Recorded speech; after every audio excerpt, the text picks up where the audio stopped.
Hello, friends. Good morning. Hope you all are doing well. So, today I am going to start with the first Excel class. Hope you are aware of Excel. So, this is my first class. So, let me give you a small overview of the Excel interface.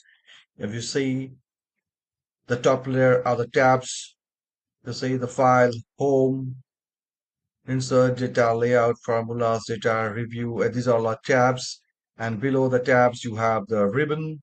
And each ribbon, you have the, you see the groups. And in the groups, you have the commands. So if you see in the tabs, these groups like clipboard, fonts, alignments, numbers, these are groups. And inside each group, these are the commands like cut, copy, format, painter. These are the commands.